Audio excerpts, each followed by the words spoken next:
الرحمن الرحیم۔ صبر و شکر۔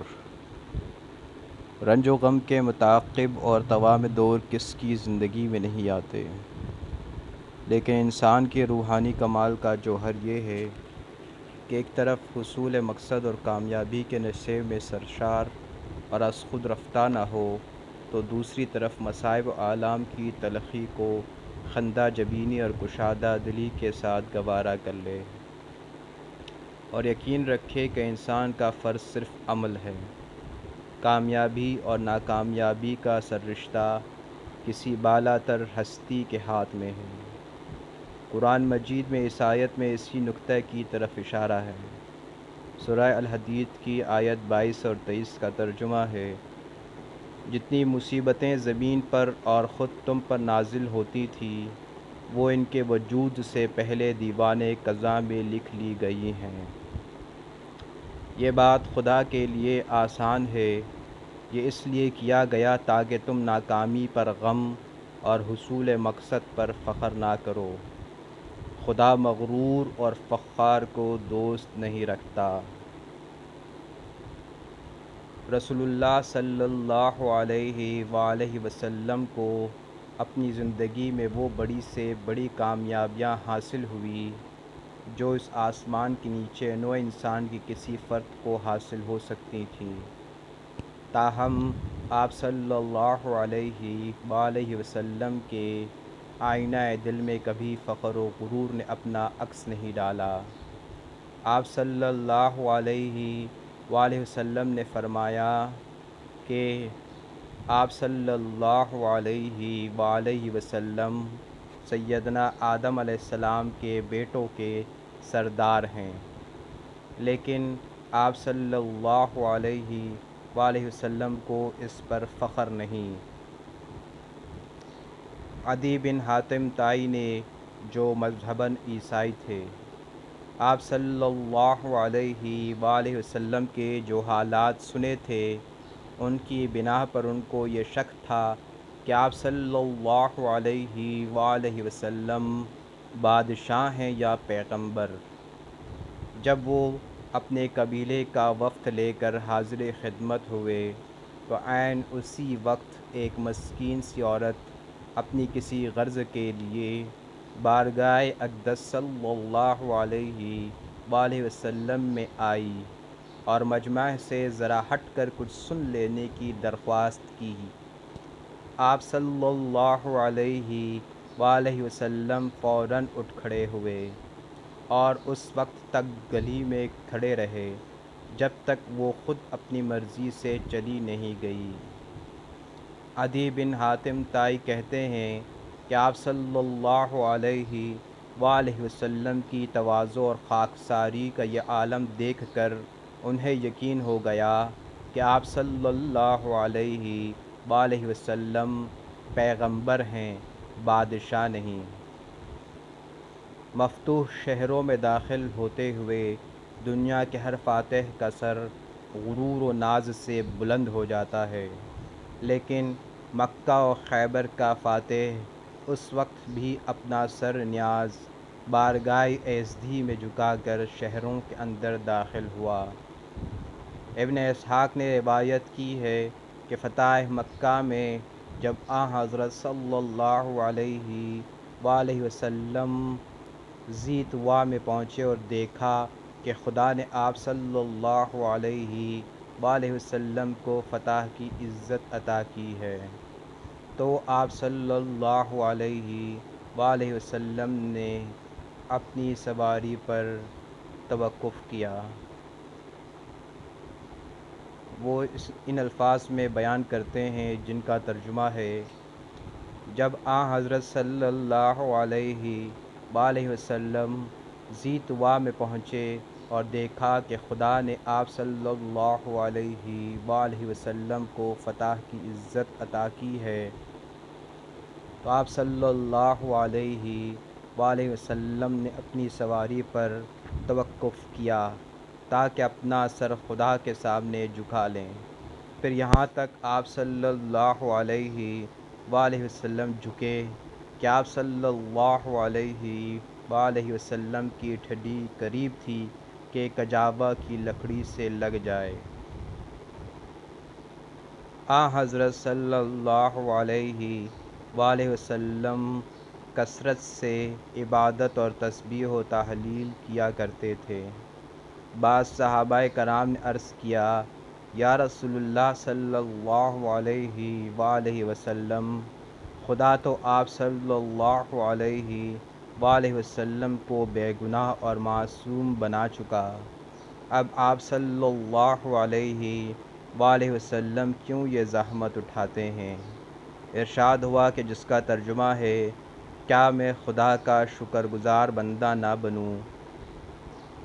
یعنی اگر یہ تعبد و تسبیح و تحمید پہلے اس مرتبہ کے حصول کے لیے تھی، تو اب اس مرتبہ کے حصول پر شکر گزاری اور احسان مندی کے اعتراف میں ہے۔ دنیا کے اعظم رجال جن کو روحانیت کا کوئی حصہ نہیں دیا گیا، اپنی ہر کامیابی کو اپنی قوت بازو، اپنے حسن تدبیر اور اپنی ذاتی رعب و داب کی طرف منسوب کرتے ہیں، لیکن مقربین الہی کی اصطلاح میں یہ تخیل شرک و کفر کے ہم پایا ہے۔ ان کو ہر کامیابی اور مسرت کے واقعے کے اندر قادر کل کا دست غیر مرئی کام کرتا ہوا نظر آتا ہے۔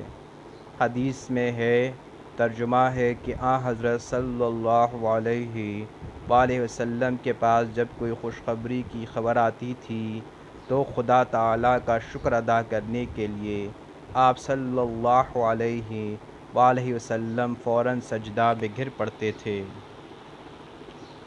قبیلہ ہمدان کے اسلام لانے کی خبر جب آپ صلی اللہ علیہ وآلہ وسلم کو پہنچی تو آپ صلی اللہ علیہ وآلہ وسلم نے سجدہ شکر ادا کیا۔ اسی طرح ایک دفعہ اور کسی بات کی آپ صلی اللہ علیہ وآلہ وسلم کو خبر دی گئی تو آپ صلی اللہ علیہ وآلہ وسلم فوراً سجدہ الہی بجا لائے۔ وحی کے ذریعے سے جب آپ صلی اللہ علیہ وآلہ وسلم کو یہ معلوم ہوا کہ جو آپ صلی اللہ علیہ وآلہ وسلم پر درود بھیجے گا اس پر خدا درود بھیجے گا، تو اس رفع منزلت پر آپ صلی اللہ علیہ وآلہ وسلم نے سجدہ شکر ادا کیا۔ حضرت سعد رضی اللہ عنہ بیان کرتے ہیں کہ وہ لوگ حضرت صلی اللہ علیہ وآلہ وسلم کے ساتھ مکہ سے مدینہ طیبہ روانہ ہوئے، اور جب مقام زعرا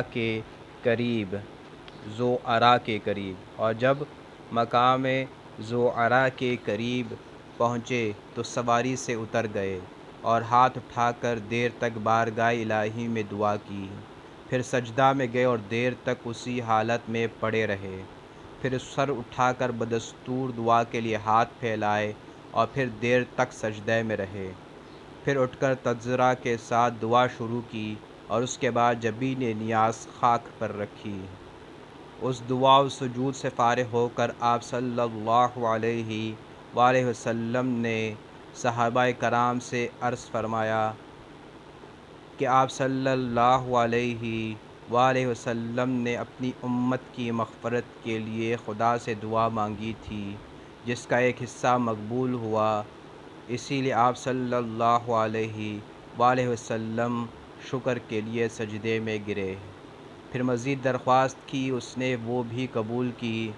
آپ صلی اللہ علیہ وآلہ وسلم پھر سجدہ شکر بجا لائے اور پھر دعا و زاری کی، اس نے اس کو بھی درجہ استجابت بخشا، اور پھر آپ صلی اللہ علیہ وآلہ وسلم سجدے میں گر پڑے۔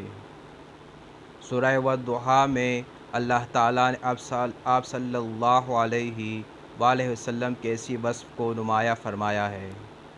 ترجمہ ہے آیت نمبر 1 سے 11 تک کہ اے پیغمبر صلی اللہ علیہ وسلم، حاشیوں میں ہے کہ دن کے پہلے پہر کی قسم اور رات کی قسم اللہ تعالیٰ کھاتے ہوئے کہتے ہیں، جب وہ پردہ ڈال دے کہ تیرے پروردگار نے نہ تجھ کو چھوڑا اور نہ تجھ سے ناراض ہوا، یقیناً تیری پچھلی زندگی پہلی سے بہتر ہے۔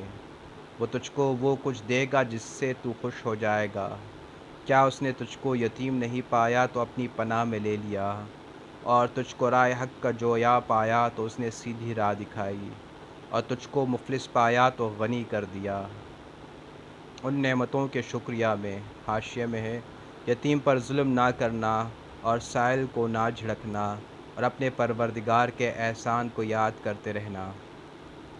آپ صلی اللہ علیہ وآلہ وسلم کی سواہ زندگی کا حرف حرف شاہد ہے کہ آپ صلی اللہ علیہ وآلہ وسلم عمر بھر کیوں کر اس ارشاد ربانی کی تعمیل کرتے رہے۔ صبر کا مفہوم بالکل شکر کے مخالف ہے، لیکن رسول اللہ صلی اللہ علیہ وآلہ وسلم کی ذات پاک میں یہ دونوں متضاد اوصاف ایک ساتھ جمع ہو گئے تھے، اور آپ صلی اللہ علیہ وآلہ وسلم کو عملاً دونوں کے اظہار کا موقع ملا۔ حدیث شریف میں ہے، ایک صحابی نے آپ صلی اللہ علیہ وآلہ وسلم سے دریافت کیا کہ یا رسول اللہ صلی اللہ علیہ وآلہ وسلم، سب سے زیادہ مصیبت کس پر آتی ہے؟ ارشاد ہوا کہ پیغمبروں پر، پھر اسی طرح درجہ بدرجہ لوگوں پر۔ واقعات بھی اس روایت کی تصدیق کرتے ہیں۔ آپ سرور انبیاء تھے، اس بنا پر دنیا کے شدائد اور مصائب کا بار اس مقدس گروہ میں سب سے زیادہ آپ صلی اللہ علیہ وآلہ وسلم کے دوش مبارک پر تھا۔ اسی لیے قرآن مجید میں بار بار آپ صلی اللہ علیہ وآلہ وسلم کو صبر کی تلقین کی گئی ہے۔ سورہ احقاف میں ہے، اے پیغمبر، جس طرح اولو العزم پیغمبروں نے صبر کیا تم بھی صبر کرو۔ آپ صلی اللہ علیہ وآلہ وسلم ابھی پیدا نہ ہوئے تھے کہ والد نے انتقال کیا۔ عہد طفولیت میں تھے کہ سر سے ماں کا سایہ اٹھ گیا۔ اس کے 2 برس کے بعد دادا نے، جن کی نگاہ لطف زخمی یتیمی کا مرہم تھا، وفات پائی۔ نبوت کے بعد ابو طالب نے، جو قریش کے ظلم و ستم کے سپر تھے، مفارقت کی۔ محرم اسرار ام المومنین خدیجۃ الکبریٰ رضی اللہ عنہا، جو اس ہجوم مصائب میں آپ صلی اللہ علیہ وآلہ وسلم کی تنہا مونس و غمخوار تھی، موت نے ان کو بھی اس زمانے میں آپ صلی اللہ علیہ وآلہ وسلم سے علیحدہ کر دیا۔ والدین اور بیوی کے بعد انسان کو سب سے زیادہ اولاد سے محبت ہوتی ہے، جس کی مفارقت کا زخم تمام عمر مندمل نہیں ہوتا۔ آپ صلی اللہ علیہ وآلہ وسلم کی اولاد ذکور حسب اختلافات روایت کم سے کم 2 اور زیادہ سے زیادہ 8 تھی۔ لڑکیوں کی تعداد 4 تھی، لیکن ایک بی بی فاطمہ کے سوا سب نے کم سنی یا جوانی میں آپ صلی اللہ علیہ وآلہ وسلم کی نگاہوں کے سامنے جان دی۔ ان واقعات پر اگرچہ کبھی کبھی آپ صلی اللہ علیہ وآلہ وسلم کی آنکھیں اشک‌آلود ہو گئیں، لیکن زبان و دل پر ہمیشہ سکینت کی مہر لگی رہی، اور کبھی کوئی کلمہ زبان مبارک سے ایسا نہیں نکلا جس سے کارکنان قضا کی شکایت کا پہلو نکلتا ہو۔ آپ صلی اللہ علیہ وآلہ وسلم کی سب سے بڑی صاحبزادی بی بی زینب رضی اللہ عنہا نے 8 ہجری میں وفات پائی، تو تجہیز و تکفین کے متعلق آپ صلی اللہ علیہ وآلہ وسلم نے خود بنفس نفیس ہدایات دیں۔ جنازہ قبر کے سامنے رکھا گیا تو آپ صلی اللہ علیہ وآلہ وسلم کی آنکھوں سے آنسو جاری ہو گئے، لیکن زبان مبارک سے ایک لفظ بھی نہ نکلا۔ حضرت زید رضی اللہ عنہ اور حضرت جعفر رضی اللہ عنہ دونوں آپ صلی اللہ علیہ وآلہ وسلم کو بہت محبوب تھے۔ غزوہ موطا میں ان کی شہادت کی خبر آئی تو چشم مبارک اشک آلود ہو گئی، لیکن اسی اثناء میں حضرت جعفر رضی اللہ عنہ کے گھر سے نوحہ کی آواز آئی تو آپ صلی اللہ علیہ وآلہ وسلم نے منع کرا بھیجا۔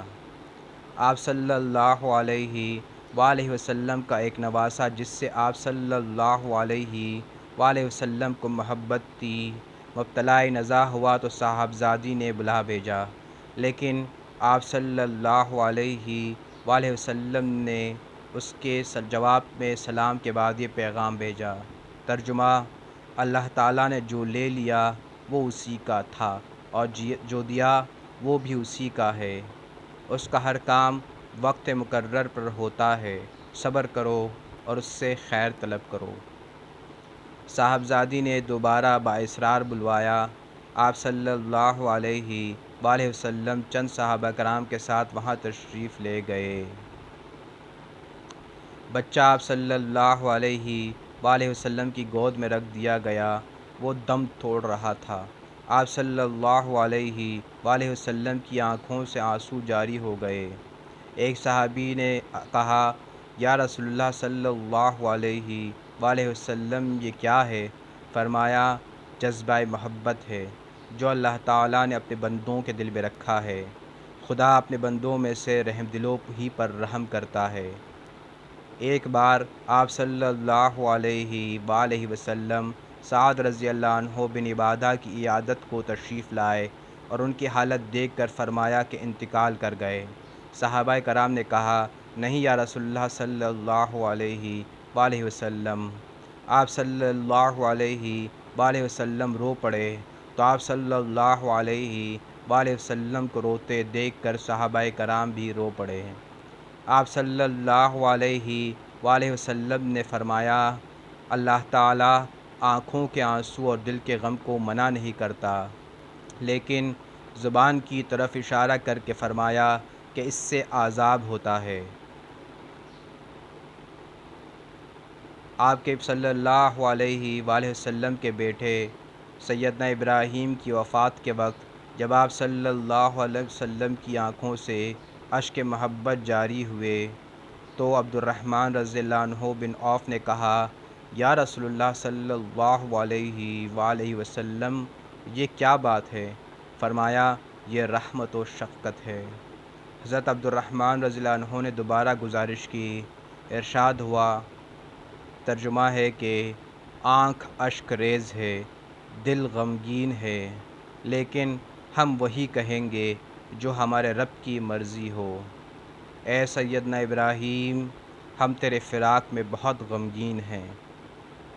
بہرحال یہ واقعات آنی ہیں، یعنی ان کا اثر ایک خاص وقت تک انسان پر رہتا ہے، پھر مٹ جاتا ہے، لیکن مسلسل اور غیر منقطع مصائب و حوادث کو اس طرح برداشت کرنا کہ کبھی پیمانہ صبر لبریز نہ ہونے پائے، سخت مشکل ہے۔ ہجرت سے پہلے 13 سال تک طائف اور مکہ کے اشقیاء نے دعوت حق کا جس تحقیر و استہزاء، سب و شتم، تعذیب و ایذا رسانی کے ساتھ جواب دیا، اس کے دہرانے کی حاجت نہیں۔ مدینہ منورہ میں 8-9 برس تک جن خونی معرکوں کا ہمیشہ سامنا رہا اور دشمنوں نے آپ صلی اللہ علیہ وآلہ وسلم کی جلا وطنی اور قتل و شکست کے جو منصوبے باندھے، ان کے اعادہ کی بھی ضرورت نہیں، لیکن ان تمام تیروں کی بوچھار صبر کے سوا آپ صلی اللہ علیہ وآلہ وسلم نے کس سپر پرور کی؟ اس سے بھی زیادہ مشکل ان واقعات پر صبر ہے جو خود اختیاری ہوں۔ فتوحات کی کثرت گو ہر دفعہ بیت المال کو معمور کر دیتی تھی، لیکن دست کرم کو اسی وقت آرام ملتا جب سارا خزانہ ارباب حاجت اور فقراء میں لٹ چکا ہوتا۔ چنانچہ اسی بنا پر آپ صلی اللہ علیہ وآلہ وسلم خود اور تمام اہل بیت کی زندگی اکثر فقر و فاقہ میں گزرتی تھی۔ جسم مبارک کے لیے ایک کے سوا کپڑے کا کوئی دوسرا جوڑا نہیں ہوتا تھا، تاہم یہ تمام شدائد اس لیے گوارا تھے کہ صبر کی لذت الوان نعمت کی خوشگواری اور لباس ہائے فاخرہ کے مسرت سے کہیں زیادہ تھی۔ لیکن سب سے زیادہ حوصلہ شکن اور صبر آزما اس تیر کا نشانہ ہے جو دشمنوں کے نہیں بلکہ دوستوں کے ہاتھوں سے لگایا جائے۔ 2 دفعہ ایسا ہوا کہ بعض جلد باز نوجوانوں نے آپ صلی اللہ علیہ وآلہ وسلم کی کسی فعل پر جو کسی مصلحت پر مبنی تھا اعتراض کیا۔ اس موقع پر بھی صبر کا رشتہ آپ صلی اللہ علیہ وآلہ وسلم کے ہاتھ سے نہ چھوٹا۔ صحیح بخاری میں ہے کہ غنائم حنین کے متعلق ایک دو انصاریوں نے اعتراض کیا، کیا حضرت صلی اللہ علیہ وآلہ وسلم نے یہ دوسروں کو کیوں دے دیا؟ حق تو ان کا تھا۔ آپ صلی اللہ علیہ وآلہ وسلم کو اس کی خبر پہنچی تو فرمایا، ترجمہ ہے کہ موسیٰ علیہ السلام پر خدا کی رحمت ہو، وہ اس سے بھی زیادہ اپنی دوستوں کی طرف سے ستائے گئے ہیں، لیکن انہوں نے صبر کیا۔ صدق اللہ العظیم۔